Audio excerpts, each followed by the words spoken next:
nga pala akong ipapakita sa inyo guys. Ito nga pala yung beach na pinuntahan namin guys. Tignan nyo, napakaganda po ng lugar na yan. At panoorin nyo na lang po hanggang dulo yung ipinapakita ko sa inyo guys. Ito kasi yung sinatawag na Estrella Falls. Ayan.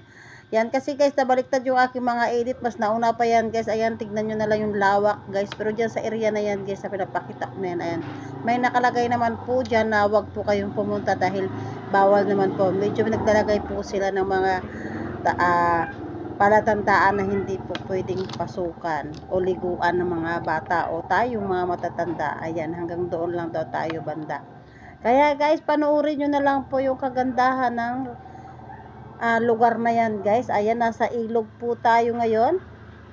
Panoorin nyo guys, oh, napakaganda yan guys. So meron naman dyan paliguan, maganda po dyan, tignan ninyo, oh, diba, yung area na yan, ang lawak po niya, nakala mo nasa bundok ka na talaga ng husto. Pero guys, tignan nyo, oh, dyan pwede ka na rin maligo dyan, wag ka lang doon, siguro ay medyo malalim talaga yun doon guys, yung binabagsakan ng tubig. Oh, diba, tabi-tabi lang sila guys, oh, dyan lang sila, kala mo, nagsasandok-sandok lang. Samantala guys, pwede naman doon sa kabila, oh, diba? Nako naman, itong aso na to ay medyo nagtahol-tahol pa guys, oh, sorry na lang sa pakinig niyan, at tumigil na rin guys. Ayan guys, pinapakita ko lang. Ito nga pala guys, nakasalukuyang nagbibiyahe pa lang. Papunta po yan ng Nara. Kasi nasa Nara po yung Estrella Falls na yan. Kaya medyo malayo-layo din guys. Simula po dito sa amin sa Brooks Point. Talaga pong sadyain mo lang yung nangangalahati po yan ng Puerto o Brooks Point.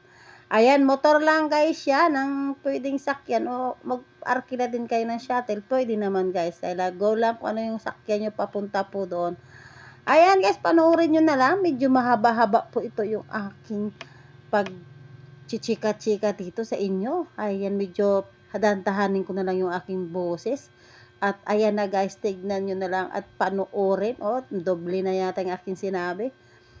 Ayan, sabi ko na lang, ingat-ingat na lang sa pagbabiyahe. Nagkakatuwaan pa yan guys, diba? Ang saya-saya. Ayan, may mga palatandaan na guys kung saan na banda yung tinatawag na Estrella Falls. Ayan. Sige lang guys, hala, panoorin ninyo para makita ninyo yung kaganapan o kagandahan ng view. Oy, view pala talaga yung ipapakita sa inyo. Marami siya guys palatandaan. Ayan, kung saan na banda. Pero guys, akala ninyo malapit pa rin yan. Pero medyo malayo-layo pa rin yan. Oh, ayan, tignan nyo guys, medyo ilang segundo na yan. O, diba? Sige, ako dito kadadaldal ay medyo malayo pa rin yan. Sige lang guys, panoorin nyo lang hanggang dulo. Kung talagang makakaya nyo panoorin, kasi paano nyo makikita yung pinakamagandang view pag hindi nyo po pinanood hanggang dulo. O, diba? Ayan na guys, may palatandaan na talaga. Medyo malinis na po dyan guys yung dinadaanan. Pero, nako, medyo malayo pa pala. Sige lang guys, hanggang dulo guys, oh, hanggang may nakikita kayong palatandaan, papunta pa po niyan doon.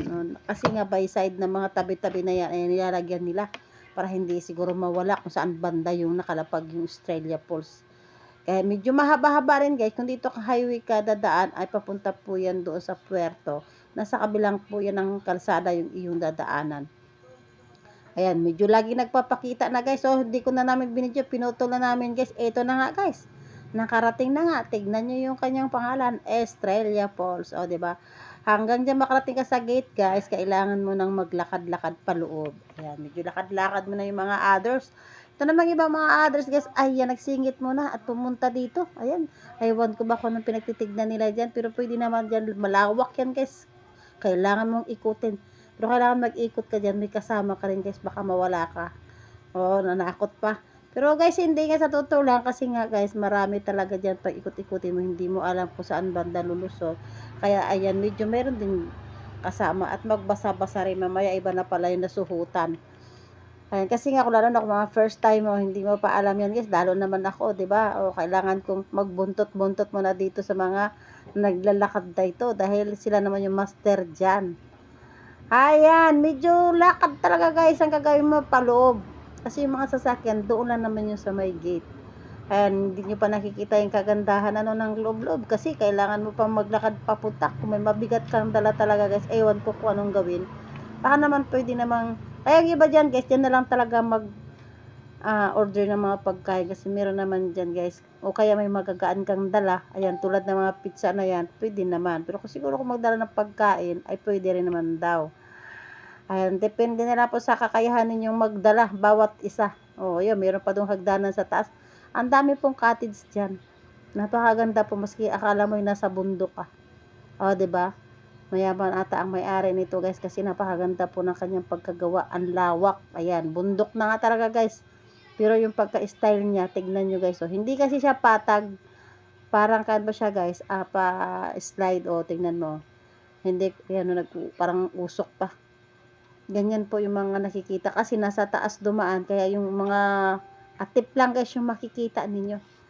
Pero maganda naman guys yung view.